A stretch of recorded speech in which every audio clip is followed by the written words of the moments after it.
Good day, ladies and gentlemen, viewers far and near, and welcome to Sports Digest, your ultimate source for sports news and updates. My name is Ittihad, and of course I have with me the incredible Mr. Mutiu. You're very welcome to the studio. Thank you for having me. Mr. Mutiu, I need to ask you this very question. You look cold. Are you cold? The weather is cool. So I'm in my mood today. So let's get into it. Alright, so ladies and gentlemen, you've heard from Mr. Mutiu. So he's cold, I'm cold, you're cold, but there is one thing we'll be giving to you that is warm news that will suit your mind, your body, your soul, and of course your heart. So ladies and gentlemen, we're starting off on PSG. Yes, we're starting off on PSG. PSG have done it again. They have fired their manager. Apparently, he didn't do well enough, even though, of course, he won the League One championship for them. Yes, they have fired Christoph. Christoph has been fired, and he's been replaced by the Bayern Munich former coach, that is Nagelsmann. So my question to you is, Mr. Mutiu, are you shocked about this news? Well, I'm not shocked. It's PSG after all. They've been firing coaches here and there. They don't seem to know what they want. That's the question. They don't seem to know what they want. And if you look at it, you might say Christoph Galtier hasn't done well. So depending on how you look at it, what does PSG want to achieve? Is it the Champions League? Because their league, the League One title seems like a traditional title for them that they need to win always. So any disappointment from the Champions League will seem like failure to them. And then when you look at the issue of Mbappe, how Messi left, the issue of how he was banned, the GS, the rules and everything, and how they went out of the Champions League. So you could say he hasn't done enough. And then when a manager like Nagelsmann is in the market, of course you always want the best. And I think Nagelsmann is one of the best in the market right now. So it seems like a reasonable movement for me. So I think it's going to do well. Okay, so you've talked about him not doing well. I understand that. We also understand that, of course, PSG are looking to win the Holy Grail, which is the Champions League. However, now if you go through their track record, they've employed one of the best coaches. They've had Ancelotti. I mean, Pochettino. Yet they haven't won. Tuchel. So my question to you is, what do they need to do to win it?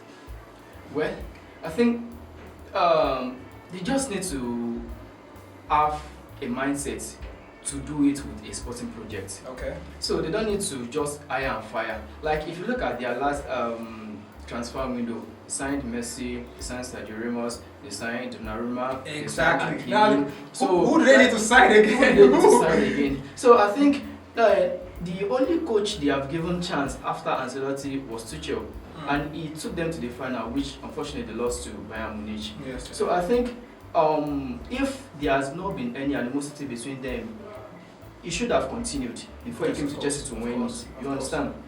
So they just need to have a coach that they are going to trust, you know. And they've always been having issue between the coach and the director. You know, the director wants something else. The whole PSG as a sporting project, you know, it's a Saudi sponsored thing. Yes, so yes. they need to run PSG as a football club. You know, give the coach the time, listen to the coach, give them the time, give them the structure, give them what they want to do. You know, give them the players. And the time, they need to be patient. You know, it is that patient that has not been enough. After Tuchel signed Pochettino, Yes. after 2 seasons, Galtier, who was one of their best coaches in that league. Yes. So, and then now he has been fired. They should give Nagelsmann time. And you know, so time, patience, give him structure, let him have something to do. So after that, I think in 2-3 seasons, and with the right set of players, and not just superstars. Okay. So with that set of players, so I think they are good to go. In the next 2-3 seasons, I think they should be in another Champions League final. All right. If not ultimately win the league. We are hoping for PSG. We're moving on to more sports news. Of course, we're still focusing on football. Of course, Benzema is no longer news. That of course one of the most decorated footballers of our time, Benzema, has parted ways. Of course, with Real Madrid after 14 years. But what is news is that he has been unveiled by Please help me with the name. Ittihad. El Ittihad, of course. Yes, he was unveiled, and his contract package is he'll be earning 200 million euros per season. He has signed for 3 years. 3 years. Now that is massive. In your opinion, do you think Benzema is worth it? I know he's a world-class striker and all that, but do you think he's worth it? Well, Benzema is worth every penny is going to be earning in Saudi Arabia. He's going to be 36 or so, if I'm not mistaken. Even if he's going to be 40, he's the current Ballon d'Or holder. Okay. So what is he want? And he's just coming from Real Madrid, the greatest football club in the world. So, and if you look at the project Saudi is doing now, they are just trying to attract the best of the best in order to put the spotlight on what they are doing regarding football. So Cristiano Ronaldo is there, yes, who is like the greatest of all. Apparently now he's a pace setter, like he's calling everyone else. So I think Messi is flaunting with going there, going to Barca. So if they already have Cristiano, yes, Benzema is going there, and they are flirting with Messi. You see, it's a grand project. Yes. So and apparently they've earmarked, I think, is it $20 billion if I'm not mistaken for the project. So they have targets, they have players they are focused. I think they have earmarked like 20 kind of players with sporting projects, with the with everything, so that if we are able to entice this kind of player, it will put the spotlight on it.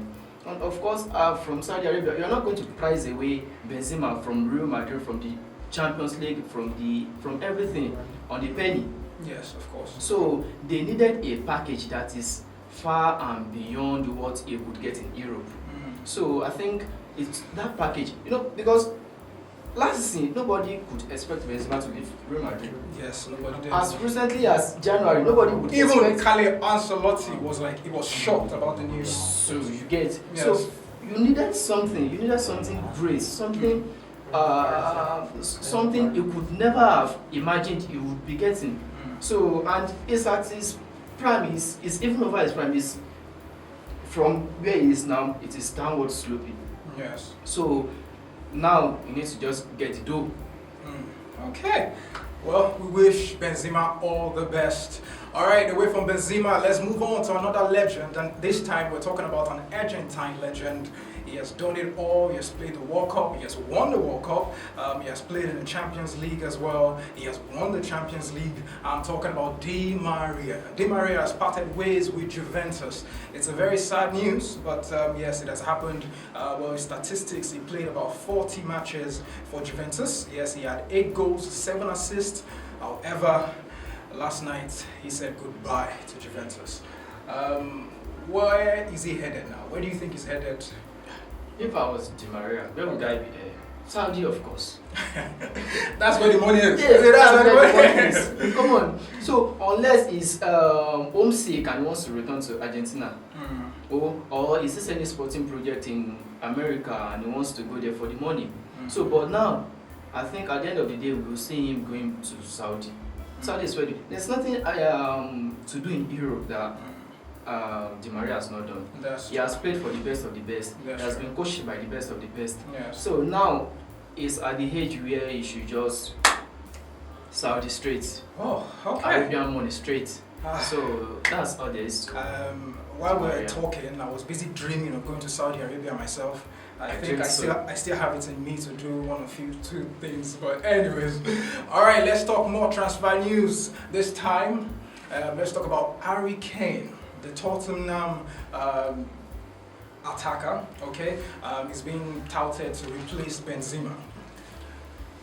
We know this is not confirmed reports yet. However, would you advise him? I mean, he has options. Apparently, there are reports in England that Manchester United wants him in the attacking fold. Also, Real Madrid wants him. If you were Harry Kane, you have these options. Which would you go for? In football, there is Real Madrid and others. But then, when you look at the options... That seems like an insult, but I'll let that So, because if Real Madrid wants you, I mean, you shouldn't have second thoughts about it. Absolutely. So, but you know, the idea of Manchester United is also enticing. Yes. Because when you look at it, Harry Kane is few goals away from Alan Shearer as the greatest goal scorer in the Premier League. Yes. He falls in the second all-time goal scorer. Yeah. You understand? Yes. So, and of course, it wouldn't come cheap for them too. So, if Man U has the pockets to give him any amount, you know. Absolutely. And they are looking to be taken over by a Saudi billionaire. So there won't be problem with money. But then it's Real Madrid we are talking about. You are going to be a Galactico. Oh, that's so really tempting. So that's really tempting. So, and if you look at it side by side, right now Harry Kane's card, I think it should be 29 now. Yes, I think so. So what does he want? Because Real Madrid, you always know they are always close to the title, the Champions League especially. Absolutely. And Harry Kane has scored all the goals there is to score without any trophy to show for it. So, in as much as you can say, Manchester United also have, chances of winning the odd cups like the FA, the Carling Cup, and then they can push for the Premier League, because without a recognized striker, they came third in the recently concluded season. And Harry Kane got 30 goals for such a poor Tottenham team. So if they can recruit Harry Kane, so I think it can put them in the same conversation with Liverpool, with Manchester City. But then I think if I were Harry Kane, going to Real Madrid is always tempting for every player.